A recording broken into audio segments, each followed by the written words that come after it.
Raphaël Vafiedes, bonjour. Vous êtes enseignante de mathématiques à l'Académie de Versailles. Vous avez entamé une démarche de classe inversée avec un ENT. En quoi consiste donc cette expérience?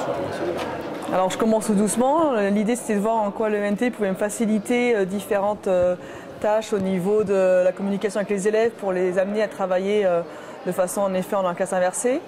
Donc parallèlement, j'utilise aussi des outils de l'académie qui sont mis à disposition via l'EduPortail entre autres. La possibilité de faire des QCM en ligne sur du sondage ou des choses comme ça qui sont mises en place par l'Académie de Versailles. Et le cahier texte de l'ENT par exemple me permet de pouvoir diffuser rapidement aux élèves le lien sur lequel ils vont pouvoir remplir le QCM pour voir la vérification de points de compréhension par exemple et qui vont me permettre de préparer le cours suivant. Il me sert aussi pour mettre des liens vers des vidéos que je peux trouver ou concevoir et les mettre en ligne pour que les élèves puissent les consulter chez eux et éventuellement répondre à des questions ensuite. J'utilise aussi dans l'ENT la possibilité numérique.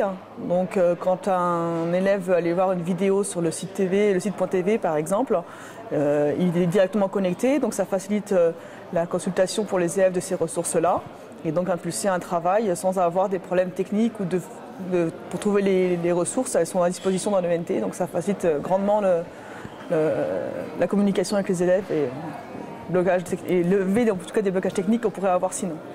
Ok, donc techniquement ça fonctionne. Est-ce que vous avez les moyens de mesurer si les élèves se sont connectés sur la ressource en question qui a été proposée? Est-ce qu'on a quelque part des outils de tracking? Alors dans du sondage, dans les QCM en ligne, oui, on a la possibilité de savoir les élèves qui ont répondu au questionnaire ou pas répondu. Après sur les vidéos, non, on n'a pas de moyen de vérifier ça, si ce n'est que quand on fait la synthèse en classe, les élèves qui n'ont pas vu la vidéo sont pas du tout dans le contexte, se trouvent dans une discussion où ils sont complètement décalés. Alors ce qui s'était passé la première fois que j'étais envoyé voir une vidéo, c'est que arrive en cours, tous les élèves, 80% des élèves avaient vu ou même plus avaient vu la vidéo. Et puis les 4-5 élèves, toujours les mêmes, qui n'étaient pas allés voir la vidéo, se sont trouvés un peu désemparés. Et j'ai su après qu'ils étaient allés la revoir du coup après coup pour comprendre ce qui s'était passé dans le cours. Et sur les vidéos suivantes, ils étaient beaucoup plus allés la voir du coup pour pas avoir ce décalage. Juste voir une vidéo de 3-4 minutes, ils estimaient que du coup les devoirs étaient faits parce que c'était quand même plus simple pour eux d'aller voir ça. Alors, il y a de plus en plus d'enseignants qui démarrent une démarche de classe inversée. Qu'est-ce que vous notez au niveau des apprentissages?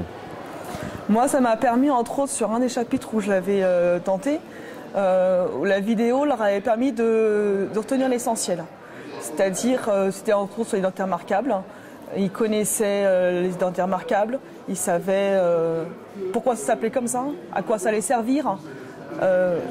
L'essentiel, donc les 3 formules, à connaître par cœur, l'objectif, pourquoi, comment. Après, tout l'accompagnement pédagogique et la démonstration, on l'a refait en classe tranquillement. Mais les points importants, les élèves sont arrivés en classe, on n'avait pas commencé le chapitre, ils avaient déjà les points importants qui étaient déjà en tête par cœur. Vous gagnez le quart d'heure dans la séance de cours qui est déjà plus ou moins intégré? C'est plus un quart d'heure parce que non seulement ils ont découvert, mais en plus ils ont mémorisé. C'est-à-dire qu'encore aujourd'hui, quand je leur parle d'identité remarquable et que je leur demande pourquoi ça s'appelle identité remarquable, ils me ressortent par cœur en cœur la phrase de la vidéo qu'ils avaient vue, alors que les autres années, j'avais pas du tout ce ressort-là et c'était un truc un peu obscur et les élèves s'intégraient pas vraiment, ne rentraient pas vraiment dedans. Et là, il y a vraiment, ça a été vraiment à l'acquisition en fait, et à la mémorisation du chapitre.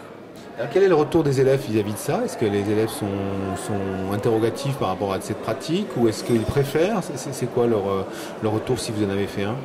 Alors sur ce chapitre-là, le retour a été très net, c'est-à-dire que j'en ai reparlé avec les élèves et ils m'ont dit c'était bien parce qu'on savait, on commençait un nouveau chapitre, on savait où on allait, on savait ce qu'on allait faire et c'est pas j'arrive en classe, c'est où on va aujourd'hui.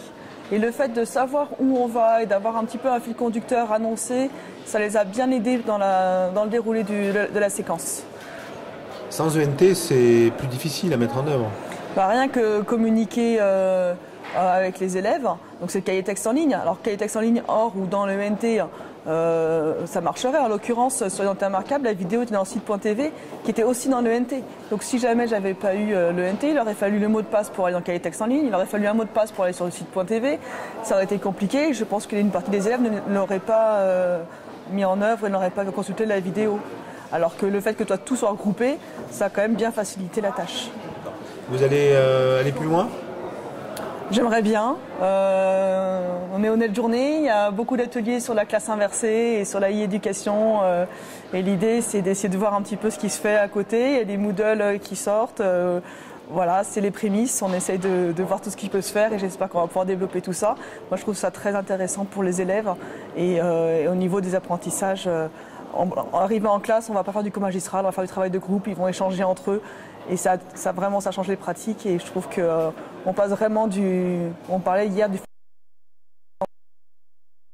élève dans la classe inversée et c'était vraiment intéressant. On dirait quelque part aussi ça renforce l'intérêt du job d'enseignant, non? Vous avez tout sourire.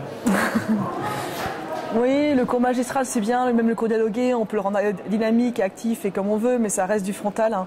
Et je trouve que c'est intéressant de voir les élèves échanger entre eux. Quand un élève essaye d'expliquer à un autre élève, de voir comment il s'y prend, c'est toujours intéressant et très enrichissant même pour nous.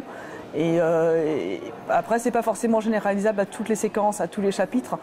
C'est à adapter, c'est parce qu'on va faire la classe inversée sur un chapitre qu'on va faire la classe inversée sur tous les chapitres. Je pense que l'idée, c'est de diversifier les pratiques et c'est ça qui est intéressant. Merci Raphaël en tout cas.